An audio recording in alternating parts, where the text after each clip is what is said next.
Hey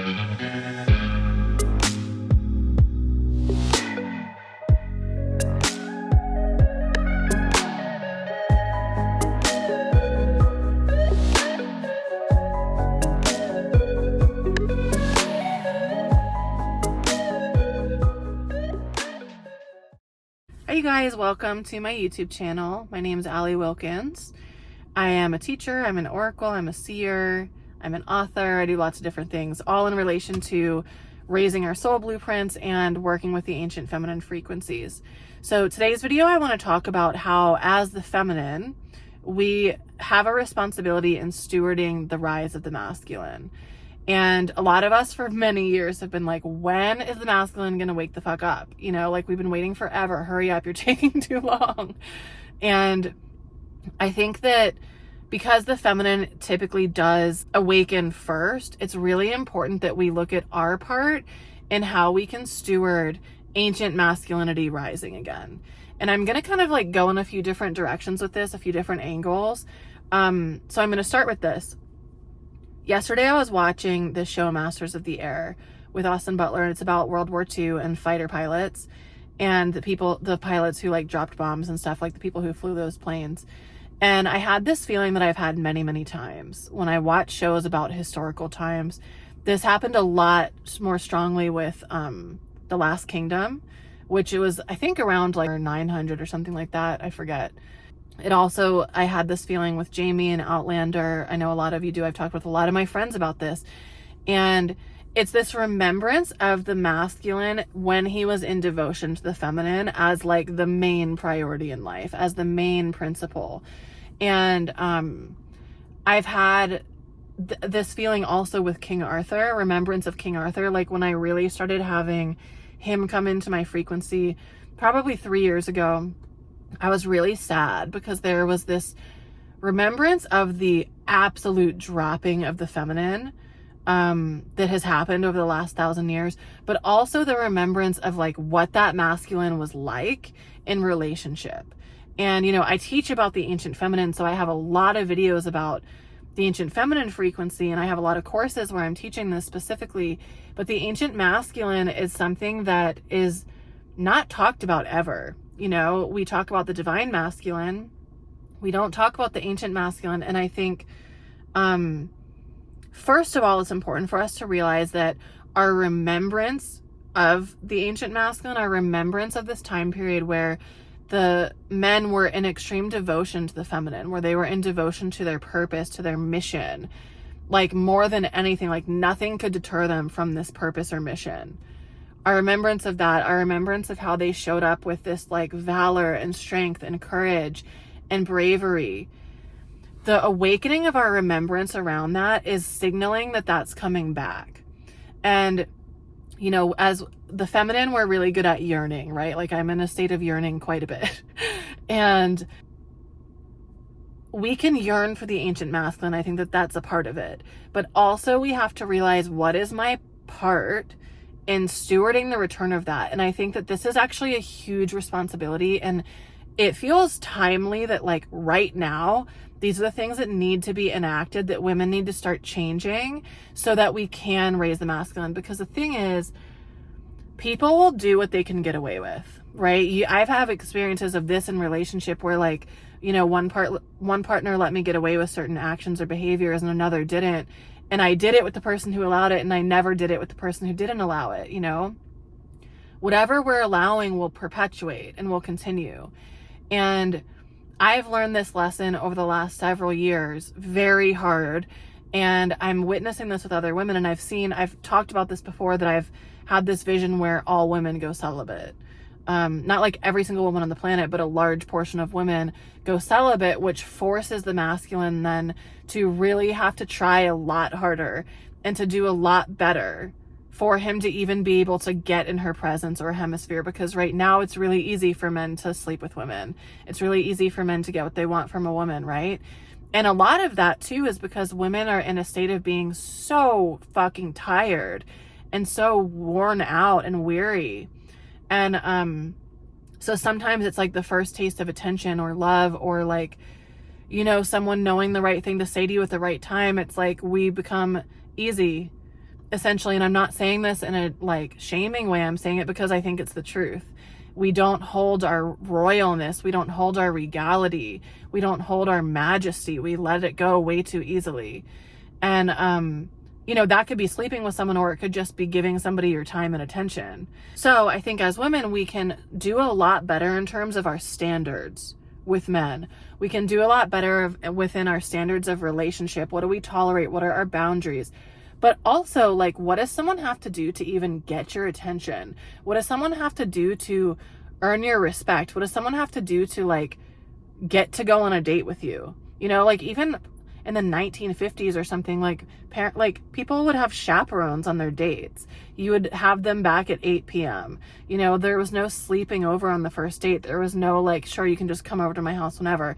Like, the person would have to show that they were actually worthy of dating you. They would have to show that they were capable of supporting and providing for you, you know? And now we're having this epidemic of men that are like, well, can we split the meal because you should pay 50-50? And it's just ridiculous. And all of these things have become like societal standards. So then people think that they're normal and fine, and they're not. They're really not. If we are raising the ancient awakened masculine, we have to show up as the goddess, as the feminine. We can't tolerate bullshit. We can't allow small behavior. We have to hold ourselves as a royal. Like, some peasant off the street can't just go meet with the queen whenever they want. They would have to work hard to get her attention, to be seen as being worthy in her presence, right? And so we can do a lot better at upholding our regalness and our royalty, and determining what are the standards for someone to, like, for me to even allow myself to be excited about someone, for me to even, like, what does someone have to do to get me to go on a date with them? Like, they're going to have to impress me to even do that, right? We need to raise our standards times 500,000. And like, men a lot of times will say like, your standards are too high, or people around me, I can feel this in their energy that they're like, you're too picky. You're not going to end up with anyone, you know, like people with never mind. You get my vibe. I can feel that in their frequency. And it's like, well, I would actually rather be by myself than be with someone who limits my consciousness, or be with someone that I'm lowering my standards for. You know, we have to hold this higher frequency regardless of if people around us understand it, if they judge our standards, if they think we're being too much, whatever it is. Because if you're watching this, if you watch my channel, we're probably in the same soul family, and you have probably been a priestess in another lifetime, or a person of spiritual importance, a person that held spiritual power.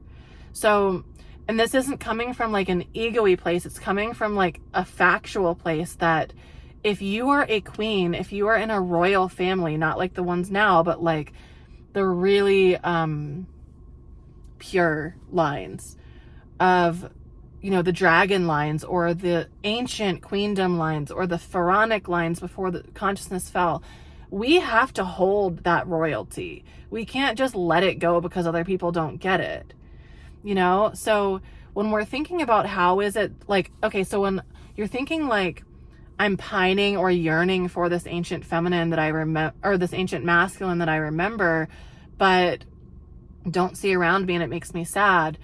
We have to hold the standard in order for that to actually even come back in the first place. Because when we're tolerating bullshit, when we're tolerating excuses and poor behavior from men around us, that allows that behavior to then perpetuate. If as women, we are all holding these higher standards, men will be forced to rise. Women are the key to this. Women choosing differently are the key to this. Women having higher expectations are the key to this.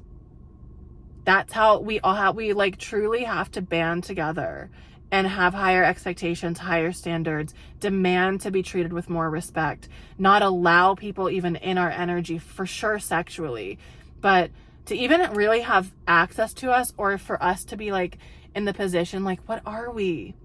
You know, for us to be in the position of like trying to, like, if a man wants to be with you, you will know.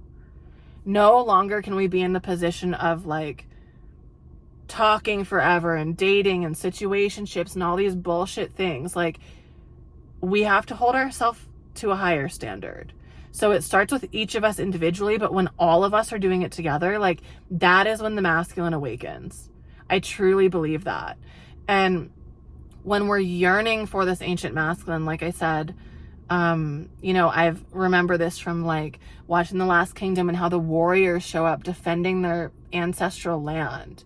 Or in Masters of the Air, they just have this, and this is like, you know, in the 40s, not that long ago, the 1940s, they just have this like protective nature and this devotion to duty and this devotion that we don't see today. And it's like the only way that's going to come back is if women require it, because I think that women are and the feminine energy specifically is the motivator for almost everything.